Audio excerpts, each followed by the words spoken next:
ನೆನ್ನೆಯ ಪ್ರಕೃತಿಯ ಆರ್ಭಟ, ಇಂದಿನ ರೈತರ ಕಣ್ಣೀರಿನ ಕತೆ.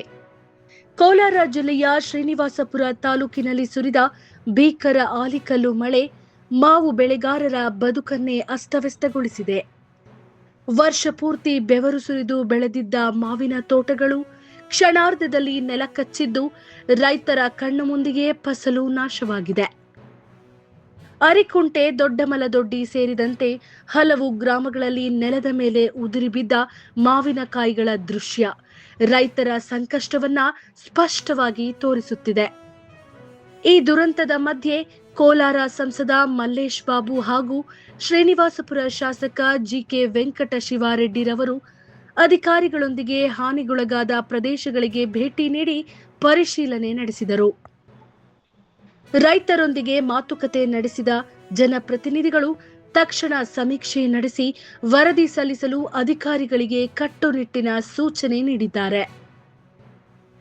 ರೈತರಿಗೆ ಗರಿಷ್ಠ ಪರಿಹಾರ ದೊರಕಿಸಲು ನಾವು ಬದ್ಧ ಎಂದು ಸಂಸದರು ಭರವಸೆ ನೀಡಿದರೆ ತಕ್ಷಣ ಕ್ರಮ ಕೈಗೊಳ್ಳುವುದು ನಮ್ಮ ಮೊದಲ ಆದ್ಯತೆ ಎಂದು ಶಾಸಕ ವೆಂಕಟ ಶಿವಾರೆಡ್ಡಿ ಹೇಳಿದ್ದಾರೆ.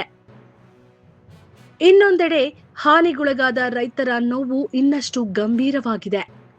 ಮಧ್ಯಾಹ್ನ ಹೊತ್ತಿಗೆ ಬಂದ ಗಾಳಿ ಮಳೆಗೆ ಎಲ್ಲ ಮಾವಿನಕಾಯಿಗಳು ಉದುರಿ ಹೋಗಿವೆ ಎಂದು ರೈತ ನಾಗರಾಜ್ ರೆಡ್ಡಿ ಬೇಸರ ವ್ಯಕ್ತಪಡಿಸಿದ್ದಾರೆ. ಮತ್ತೋರ್ವ ರೈತ ಲೋಕೇಶ್ ಮಾತಿನಲ್ಲಿ ನೋವು ಸ್ಪಷ್ಟ.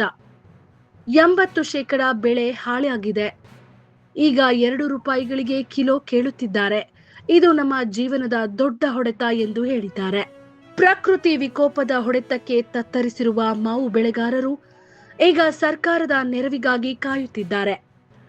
ರೈತರ ಕಣ್ಣೀರು ಒರೆಸಲು ಸರ್ಕಾರ ಯಾವ ಕ್ರಮ ಕೈಗೊಳ್ಳುತ್ತದೆ ಎಂಬ ಪ್ರಶ್ನೆ ಈಗ ಎಲ್ಲರ ಮನಸ್ಸಿನಲ್ಲಿ ಮೂಡಿದೆ. ನಿರಂತರ ಸುದ್ದಿಗಾಗಿ ವೀಕ್ಷಿಸಿ VK18.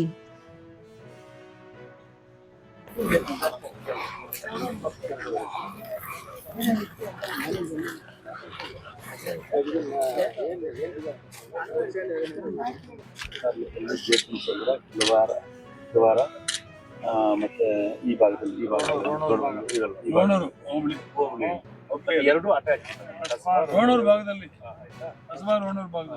ಮತ್ತೆ ನೆಲವಂಕಿ ಐತೆ. ಆರಿಕುಂಟೆ ಗ್ರಾಮ ನಿನ್ನೆ 3-3:30 ವಿಪರೀತ ಮಳೆ, ಗಾಳಿ, ಹಲ್ಲು ಮಳೆ ಜಾಸ್ತಿ ಆಗಿ ಮಾವಿನಕಾಯಿ ಎಲ್ಲ ಉದುರೋಗಿದೆ. ಜಾಸ್ತಿ ನಷ್ಟ ಆಗಿದೆ. ಮೇಲಧಿಕಾರಿಗಳು ಬಂದು ಈ ನಷ್ಟವನ್ನು ನೋಡಿ ಅವರು ಇದು ಪರಿಹಾರ ಮಾಡಿಕೊಡ್ಬೇಕಾಗಿ ನಾವು ವಿನಂತಿ ಮಾಡ್ಕೊಳ್ತಾ ಇದ್ದೀವಿ. ನಾಗರಾಜ್ ರೆಡ್ಡಿ ಅಂತ. ಕ್ರಾಪ್ ಇಲ್ಲ ಸರ್, ಬಂದಿಲ್ಲ. 30% ಕೂಡ ಇಲ್ಲ ಸರ್. ಅದರಲ್ಲಿ ಮಳೆ ಬೇರೆ, ಈ ಹಲ್ಲು ಮಳೆ ಜಾಸ್ತಿ, ಗಾಳಿ ಜಾಸ್ತಿ, ವಿಪರೀತ ಕಾಯಿ ಉದುರೋಗಿದೆ. ಮಳೆ ಗಾಳಿ ಜಾಸ್ತಿ ಆಗ್ಬಿಟ್ಟು 3 ಗಂಟೆಯಲ್ಲೇ ಜಾಸ್ತಿ ಉದುರೋಗಿದೆ. ಹಲ್ಲು ಮಳೆ ಅಂದ್ರೆ 80% ಬಿದ್ದೋಗಿದೆ. ಬೆಳಿಗ್ಗೆಯಿಂದ ಅದೇ ಕೆಲಸವಾಗಿ ಕೂಲಿಯವರು ಇಟ್ಕೊಂಡು ಎತ್ತವ್ರೆ. ಇವಾಗ ರಾಶಿನೇ ಬಿದ್ದಿದೆ ನೋಡಿ ಹಿಂದ್ಗಡೆನೆ. ಇವಾಗ ಟೆಂಪೋಗಳು, ಟ್ರ್ಯಾಕ್ಟರ್ಗಳು ತುಂಬಾ ಲೋಡ್ ಮಾಡ್ಕೊಂಡ್ ಬರ್ತಾವ್ರೆ. ಜಾಸ್ತಿ ನಷ್ಟ ಅಂದ್ರೆ ನಷ್ಟವಾಗಿದೆ.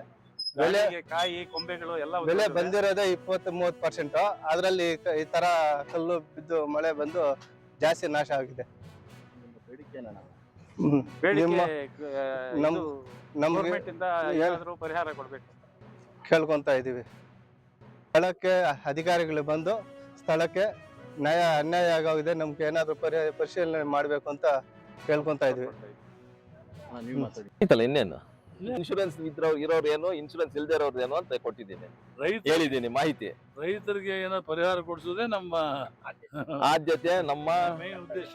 ಇವಾಗ ರೈತರಿಗೆ ಎಲ್ಲೋ ಒಂದು ಕೈ ಹಿಡಿಯೋದು ಜನತಾ ಪಾರ್ಟಿ, ಜನತಾ ದಳ, NDA ಸರ್ಕಾರ ಅಂತ ಒಂದು ಆಲ್ರೆಡಿ ನಿಮ್ಮ ಹೋದ ವರ್ಷ ಸೂಚನೆ ಕೊಟ್ಟಿದ್ದಾರೆ.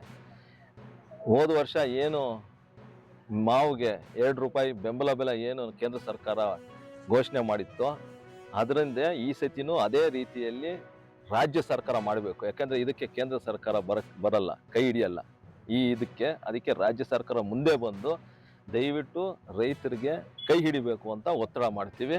ಆದ್ರೆ ಏನು ಅಗ್ರಿಕಲ್ಚರ್ ಡಿಪಾರ್ಟ್ಮೆಂಟ್ ಅವ್ರು ಏನೇನು ಪೇಪರ್ಸ್ ರೆಡಿ ಮಾಡಿ ಕಳಿಸ್ಬೇಕೋ ಅದನ್ನ ಅವರು ಕರೆಕ್ಟಾಗಿ ಮಾಡಿ ಕಳಿಸಿ ಅಂತ ಒಂದು ಆಲ್ರೆಡಿ ಸೂಚನೆ ಕೊಟ್ಟಿದ್ದೀವಿ. ಹಾರ್ಟಿಕಲ್ಚರ್ ಜಾಯಿಂಟ್ ಡೈರೆಕ್ಟರ್ನು ಮಾತಾಡಿದ್ದೀನಿ. MLA ಸಾಹೇಬ್ರು ಆಲ್ರೆಡಿ DC ಅವ್ರನ್ನ ಮಾತಾಡಿದ್ದಾರೆ ಬೆಳಿಗ್ಗೆ. ಸೊ ಇಂಥ ನಿಟ್ಟಿನಲ್ಲಿ ನಾವು ಬೆಳಿಗ್ಗೆಯಿಂದ ಕೆಲಸ ಮಾಡಿದ್ದೀವಿ. ಈ ನಿಟ್ಟಿನಲ್ಲಿ ನಾವು ಕೆಲಸ ಮಾಡಿದ್ರೆ ರೈತರಿಗೆ ಏನೋ ಒಂದು ಬೆಂಬಲ ಬೆಲೆ ಸಿಗುತ್ತೆ ಅಂತ ಒಂದು ಆಶ್ವಾಸನೆ ಇದೆ. ಅವ್ರನ್ನ ಕಳಿಸಿದ್ರು. ನಿನ್ನೆ ಸಂಜೆ ಸುಮಾರು 5 ಗಂಟೆ 4-5 ಗಂಟೆ ಟೈಮಲ್ಲಿ ಈ ಮಳೆ,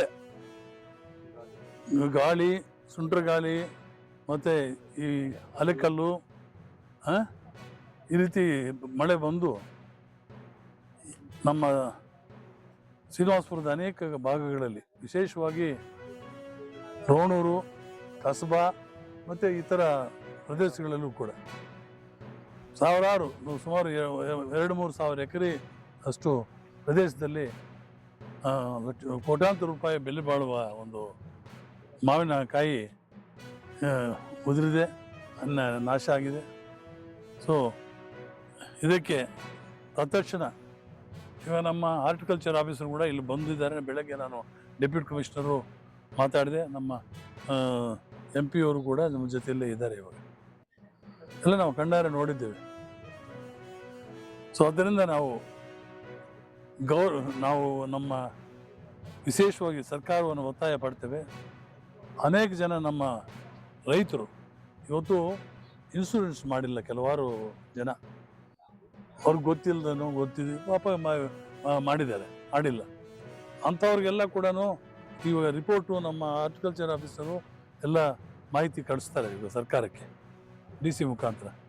ಆದಷ್ಟು ಬೇಗ ಈ ಒಂದು ಪರಿಹಾರವನ್ನು ನಮ್ಮ ರೈತರಿಗೆ ಕೊಡಬೇಕು ಅಂತ ನಾನು ಆಗ್ರಹ ಪಡಿಸ್ತೇನೆ, ಸರ್ಕಾರಕ್ಕೆ ಒತ್ತಾಯ ಪಡಿಸ್ತೇನೆ, ಸರ್ಕಾರವನ್ನು ವಿನಂತಿ ಮಾಡ್ತೇವೆ. ಮತ್ತು ನಮ್ಮ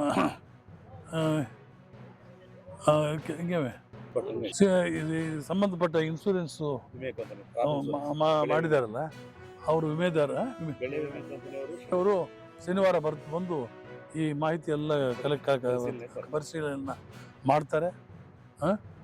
ನಿಜವಾಗ್ಲೂ ಕೂಡ ನೋವಾಗುತ್ತೆ, ನೋವಿನ ಸಂಗತಿ ಇದು. ನಮ್ಮ ರೈತರಿಗೆ ಪ್ರತಿಯೊಂದು ಇದ್ದಲ್ಲೂ ಕೂಡ ಟೊಮ್ಯಾಟೋದಲ್ಲಿ ಆ ರೀತಿ ಲಾಸ್ ಆಗ್ತಾ ಇದೆ, ಮಾವಿನಕಾಯಲ್ಲಿ ಈ ರೀತಿ ಆಗ್ತಾ ಇದೆ. ಯಾವ ಬೆಳೆಯಲ್ಲೂ ಕೂಡ ಇವತ್ತು ರೈತರಿಗೆ ಸಂಕಷ್ಟಗಳು ಬಂದಿದೆ. ಅದರಿಂದ ನಿಜವಾಗ್ಲೂ ಕೂಡ ನೋವಾಗುತ್ತೆ. ಇನ್ನು ಹಳ್ಳಿಗಳಲ್ಲೆಲ್ಲ ಬಿಡುವುದೇ ಮಾರ್ಗ, ಬೆಂಗಳೂರು ಸೇರ್ಕೋಬೇಕಿದೆ ಎಲ್ಲ ಜನ. ಅಂತ ಒಂದು ಸಂದರ್ಭ ಅಲ್ಲ, ಇವಾಗ ಬಂದಿದ್ದು 100% ಬರುತ್ತೆ ಅಂತ ಅಂದ್ಕೊಂಡಿದ್ವಿ. ಸರಿ, ಹೂ ನೋಡ್ಬಿಟ್ಟು ಇವಾಗ ಬೆಳೆ 30% ಇಲ್ಲ, ಇವತ್ತು 15-20% ಹೋಯ್ತು. ಇನ್ನು 10-15% ಉಳಿಬೋದು. ಇನ್ನ ಹೆಚ್ಚಿನ ಮಳೆ ಬರ್ದಿದ್ರೆ, ಇದು ಕಲ್ಲು ಬರ್ದಿದ್ರೆ. ಸೊ ಆದ್ದರಿಂದ ಸರ್ಕಾರವನ್ನು ನಮ್ಮ ಇವತ್ತು ರಿಪೋರ್ಟು ನಮ್ಮ ಹಾರ್ಟಿಕಲ್ಚರ್ ಡಿಪಾರ್ಟ್ಮೆಂಟ್ನವರು DC ಅವ್ರಿಗೂ ನಾವು ಒತ್ತಾಯ ಮಾಡ್ತೇವೆ. ಮತ್ತು ನಮ್ಮ ಹಾರ್ಟಿಕಲ್ಚರು ಮತ್ತು ಮುಖ್ಯಮಂತ್ರಿಗಳು, ಹಾರ್ಟಿಕಲ್ಚರ್ ಮಿನಿಸ್ಟ್ರು ಮತ್ತು ಸಂಬಂಧಪಟ್ಟವ್ರನ್ನ ಅಧಿಕಾರಿಗಳನ್ನೆಲ್ಲರೂ ಕೂಡ ಭೇಟಿ ಮಾಡಿ ಮುಂದೆ ಏನು ಮಾಡಬೇಕು ಅಂತ ಯೋಚನೆ ಮಾಡಿ ಹೆಚ್ಚಿನ ಒಂದು ಪರಿಹಾರ ಕೊಡೋದಕ್ಕೆ ಆಗ್ರಹ ಪಡಿಸ್ತೇವೆ, ಸರ್ಕಾರವನ್ನು ಒತ್ತಾಯಪಡಿಸ್ತೇವೆ.